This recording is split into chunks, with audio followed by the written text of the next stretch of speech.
everyone, my name is Dr. Frankie and I'm back with Exante. Lots of products at the moment are marketed as free from certain ingredients, whether that's free from gluten, dairy, sugar, alcohol, lots of things. And I thought we could actually talk about some of the health benefits and some of the myths surrounding some of these free from lifestyle choices. So the first one we'll get onto is the benefits of being free from meat or being more plant-based. Now, I am completely supportive of anyone who wishes to cut down their meat consumption without being completely vegetarian or vegan. I think that sometimes the all or nothing approach actually puts some people off making small positive differences. So I'm just going to chat about the benefits of being more plant-based, but you don't have to entirely restrict meat completely from a medical perspective. So some of the benefits of eating more plants include the fact that plants contain a huge number of vitamins and minerals. This is where variety is key, so eating different types of fruits and veg each day will get a wider range of vitamins and minerals. Therefore, one of the main benefits of eating more plants is that they are very nutrient-rich food choices. So when you eat the calories, yes, you're getting the calories and the energy from the food,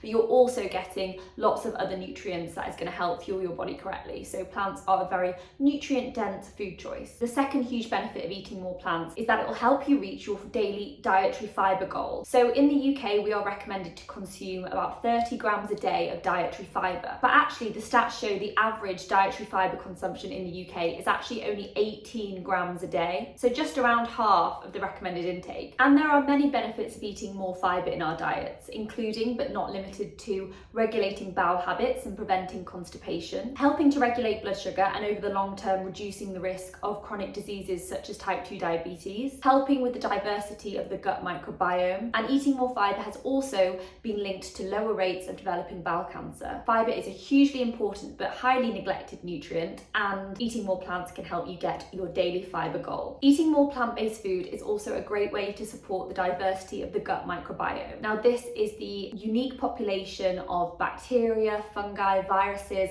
and other microorganisms that all live in the gut microbiome. And amazingly, there are more bacteria in your gut than there are grains of sand on every beach in the world. And there is so much emerging evidence of the importance of the gut microbiome. We know that the gut microbiome has a role in digestion and absorption of nutrients from food, but also we increasingly know that the gut microbiome and its diversity has links with mental health and also the optimal functioning of the immune system. So really important to support the diversity of the microbiome. Plant-based foods also tend to be relatively quite filling. So for the same calories, you can get lots more volume of food, which is a really useful tool for weight management. And of course, when talking about cutting down on eating meat and eating more plants, we have to mention the environment. We know that climate change is a huge issue at the moment and the meat industry is negatively contributing to that. So cutting down on your meat consumption, even if it's just one meal a week that you swap for a more plant-based option, that is going to have a positive impact on our environment. The next one I want to talk about is lowering alcohol consumption. There are lots of benefits of reducing your alcohol intake. One of those that often isn't talked about enough is better sleep. Alcohol can negatively impact your sleep, and whilst you might find that you drift off to sleep better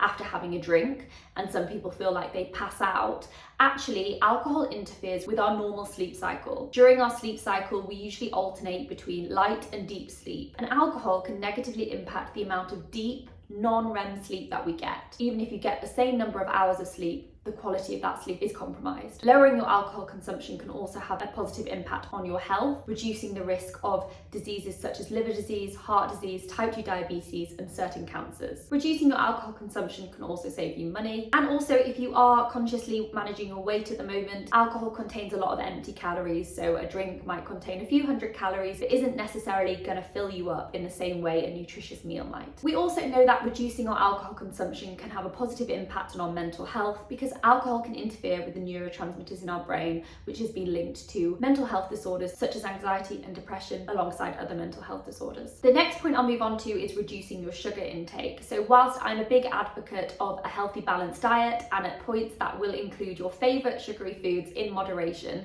I don't think we need to cut anything out. Reducing your sugar intake might be useful, particularly if you have type 2 diabetes or are at risk of developing type 2 diabetes. Reducing sugar intake can also be really useful even if you don't have these conditions. If you eat a sugary snack or a sugar-rich meal, you might notice that your energy levels spike, but then you get that dip in energy after lunch, and that's called a postprandial dip in our blood sugar levels. Opting for healthier and more nutritious choices of food that don't necessarily cause this sugar glucose spike in our blood can often make you feel fuller for longer and avoid these spikes and dips in energy. Consciously trying to reduce the sugar in your diet and maybe swapping out that sugary snack also encourages you to add more nutritious choices into your diet. So instead of focusing on what we're cutting out, think about what you could add in. Instead of a chocolate bar or a biscuit, for example, you could focus on getting a portion of your fruit and veg a day or some healthy fats, such as nuts. The next point I want to talk about is being free from gluten. I think there are a lot of misconceptions and myths floating around about being gluten-free. One of those common myths is that being gluten-free is healthier. This is not true unless you have medically diagnosed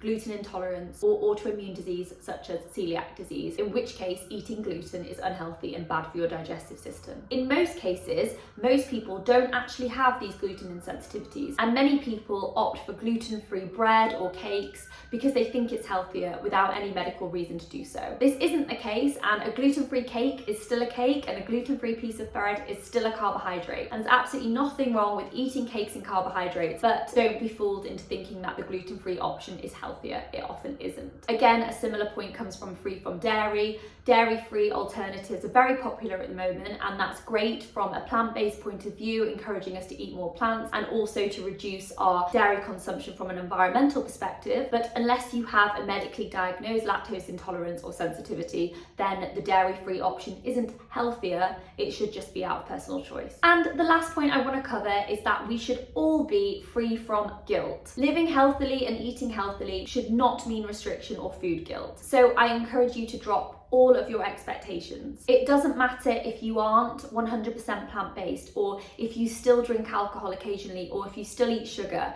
It's fine as part of a healthy, balanced diet, and I don't think you should ever feel guilty from consuming the things you enjoy. However, just being conscious of the health benefits of potentially reducing some of this consumption and what that might do for yourself and the environment. When you do enjoy your favourite foods, then this should be without guilt. If you miss your workout because you need to rest, this should be free from guilt, feeling lazy. Rest is crucial and sleep is really important for our recovery and our well-being. I'd love to know your thoughts on some of these points and the free from topic. Please let us know in the comments below.